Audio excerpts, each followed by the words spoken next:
quando convidei os senhores, a senhora e os senhores para fazerem essa conversa, eu estava aqui abrindo dizendo para eles, nós estamos em plena conferência, é a primeira vez que a gente não se encontra numa conferência, porque eventualmente a gente se esbarra pelos corredores, né?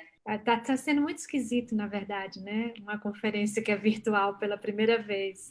Eu acho que a mais interessante foi a primeira que eu fui na África do Sul, em Durban, com a presença do Nelson Mandela. Era um momento em que antirretrovirais ainda não estavam disponíveis.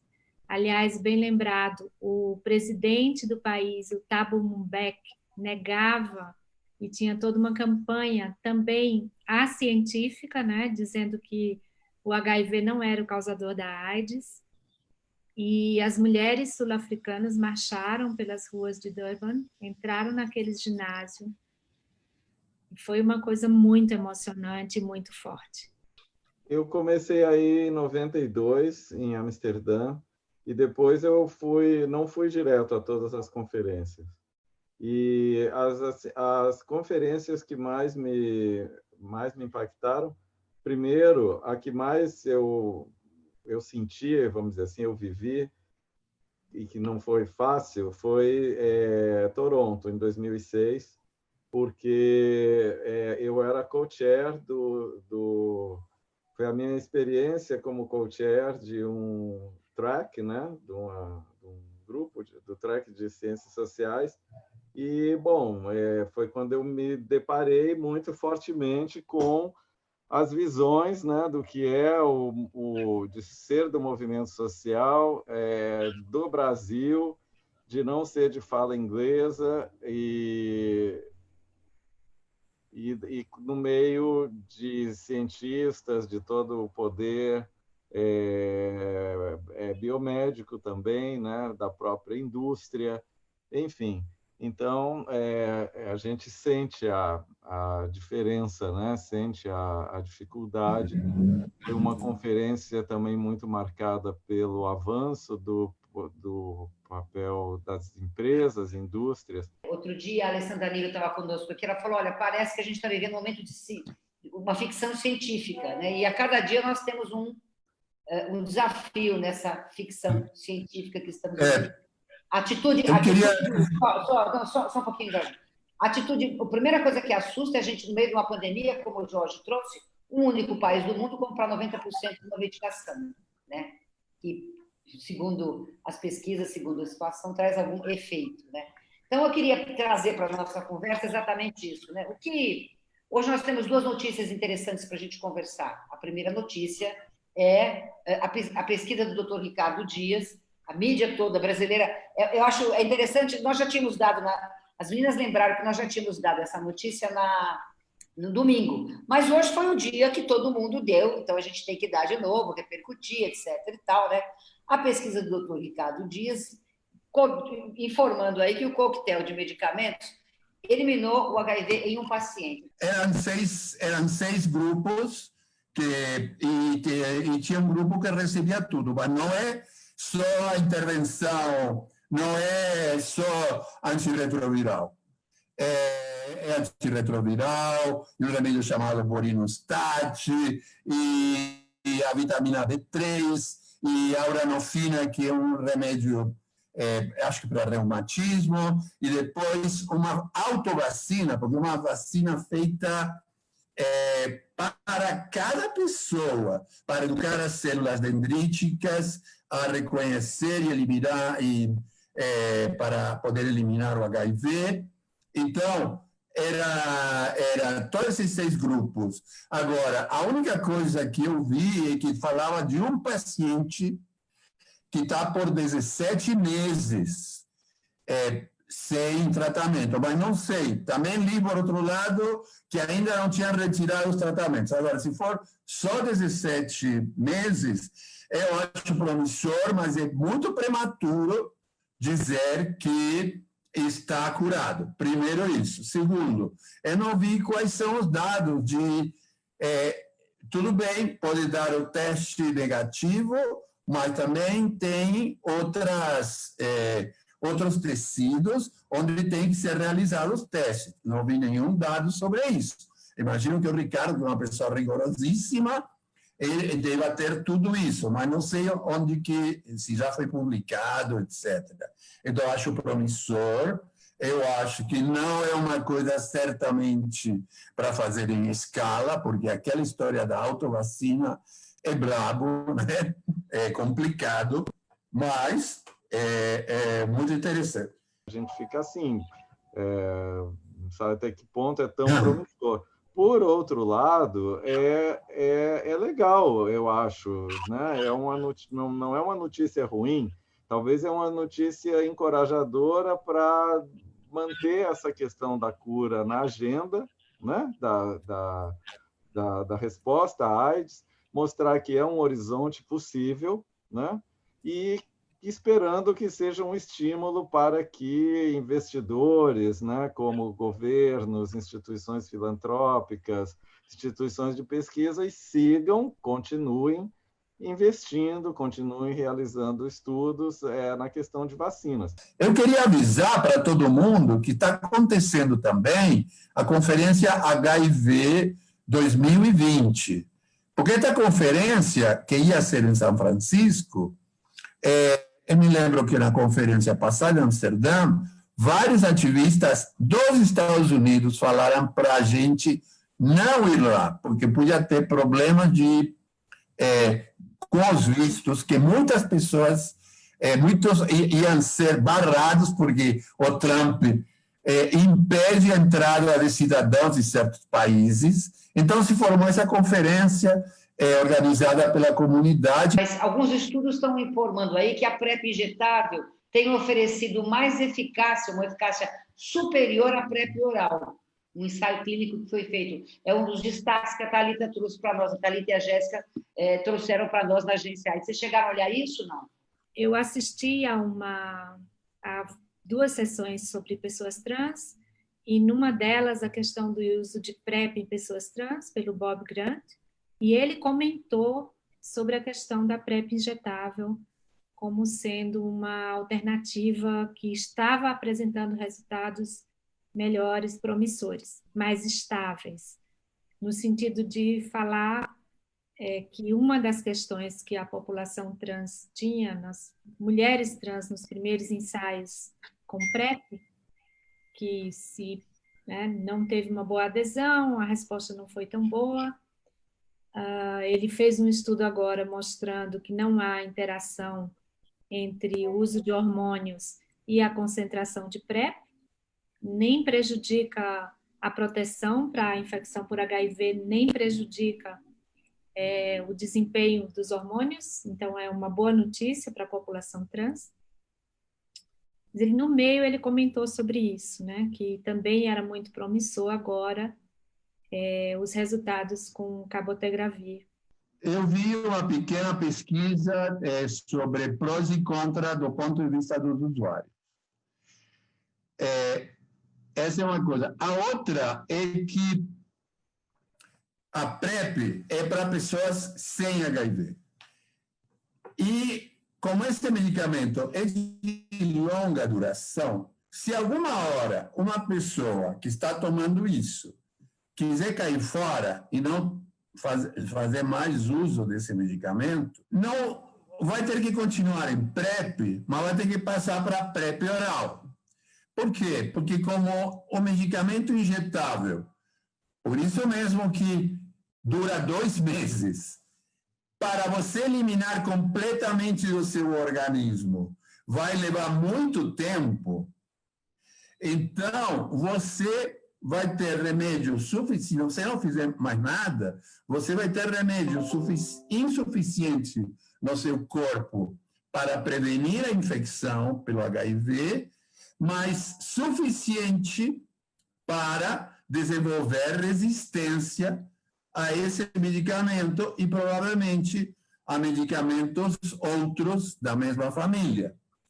Aí, ou você usa preservativo sempre, ou você usa também outra forma de PrEP, que seria a PrEP oral.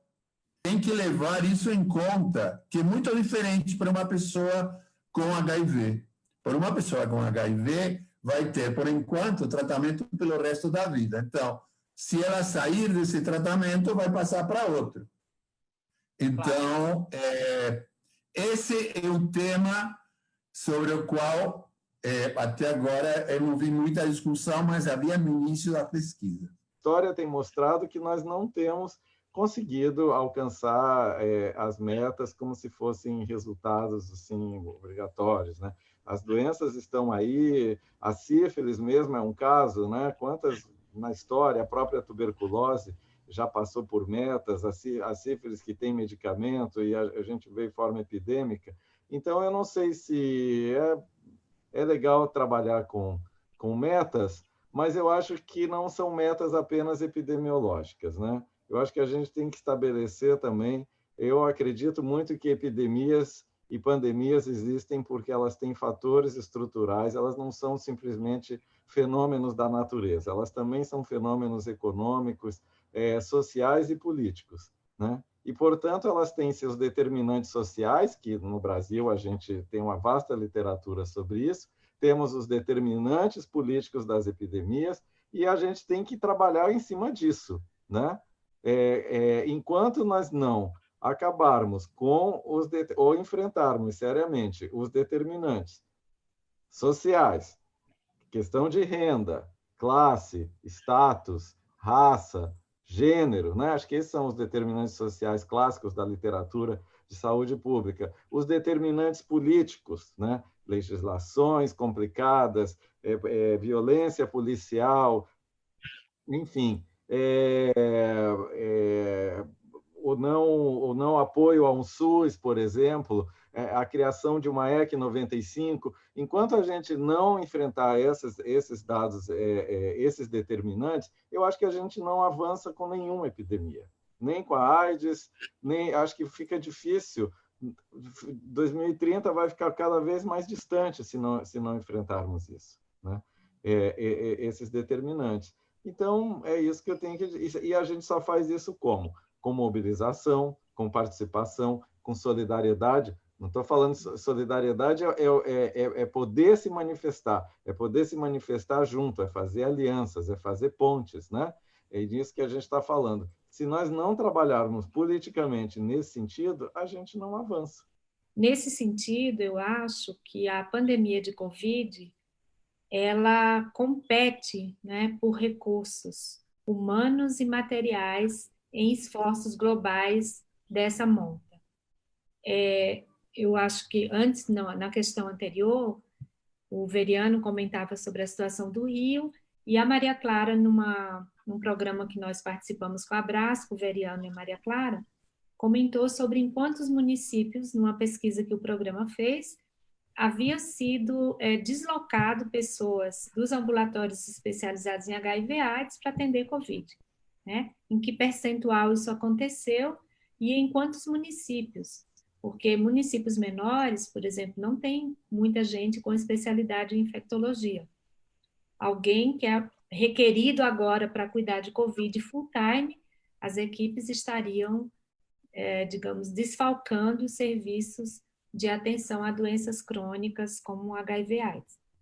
Então, é possível que a gente imagine que localmente haja uma competição de recursos humanos de saúde, inclusive, exauridos ou adoecidos, né? Ou mesmo deslocados, e também de recursos gerais, de investimento, né? Em prevenção, em expandir acesso ao tratamento, em fazer advocacy, em ajudar que as organizações sociais possam se manter vivas, contribuindo para capilarizar esse controle. Eu acho que também nas pesquisas, né, no final dessa conferência hoje sobre cura e vacina, uma pergunta feita para o palestrante no debate seguinte era em que medida ele achava, por exemplo, que o esforço que foi mobilizado em poucos meses e a velocidade com que vacinas para a Covid estão caminhando, né, não poderia ser, a gente poderia dizer, olha quanto tempo estamos na estrada, né, para as vacinas anti-HIV, para projetos de cura. E olha quanto tempo e quanto se acelerou os processos para produzir vacina para Covid, por exemplo, né? Processos que demorariam, em média, 10 anos estão previstos de serem concluídos em 2. Então, tem, de fato, uma competição, né? A gente já tinha uma diminuição de financiamento para as políticas de HIV/AIDS em todos os níveis. Essa já é uma tônica. Há algumas conferências, né, que a gente ouve a discussão do financiamento. Tem problema do financiamento da própria Organização Mundial da Saúde. Toda essa crise Covid expôs também os problemas de financiamento. Eu acho que a gente tem um desafio maior. Né? Então, sim, é participação, é resistência, é mobilização, é solidariedade. É assim que a gente vai conversando, quebrando silêncios, né? É denunciando. É assim que a gente sabe que vai avançar. Agora, se em 2030 isso vai acabar, não sei. Né? Também a gente teve aquele, né, Jorge, Maria Amélia, vocês se lembram, o tal do 3x5. Né? A gente teve aquilo, botar tantas milhões de pessoas em tratamento e, bom, não, acho que eles conseguiram, não se conseguiu nem a metade e ficou por isso mesmo. Né? Trocou. 13,7 milhões de pessoas é o calculado pela própria UNAIDS que não estão sem acesso a antirretrovirais no mundo. Né? Então, cadê? Como é que a gente vai trabalhar? Né? Que metas são essas de que a gente está falando?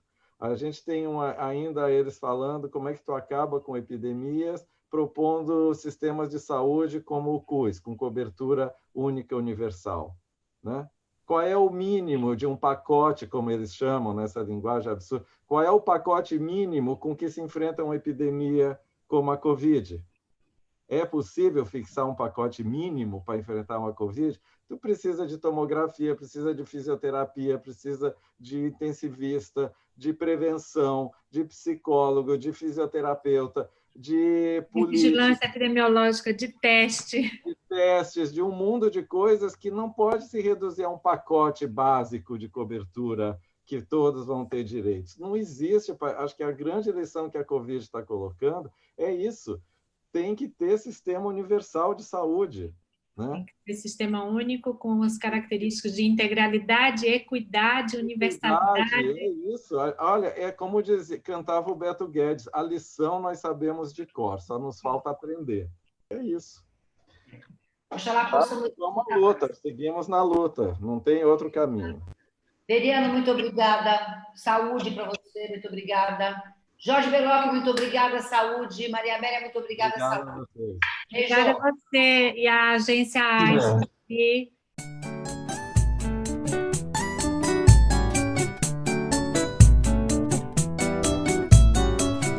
Fique em casa e se cuide, que eu me quero com saúde e também vou me cuidar. Cantarola, um Pixinguinha, um Noel e um Braguinha e a princesinha do mar. Nunca perca esse sorriso, mas que nunca é preciso soltar a voz e cantar. Pra que todo mundo lembre que a vida segue sempre, tudo isso vai passar. Faça algo que anime, jogue cartas, veja um filme, mude as coisas de lugar. Toca um samba do Vininha, tá tocando na caixinha. Ah, eu sei que vou te amar. Pegue um livro na estante, toque um violão e cante. Pare um pouco pra pensar. Não será o fim da linha e, como disse Gonzaguinha, nunca pare de sonhar. Nunca pare de sonhar. Pare um pouco pra pensar. Nunca pare de sonhar. Nunca pare de sonhar. Soltar a voz e cantar. Nunca pare de sonhar.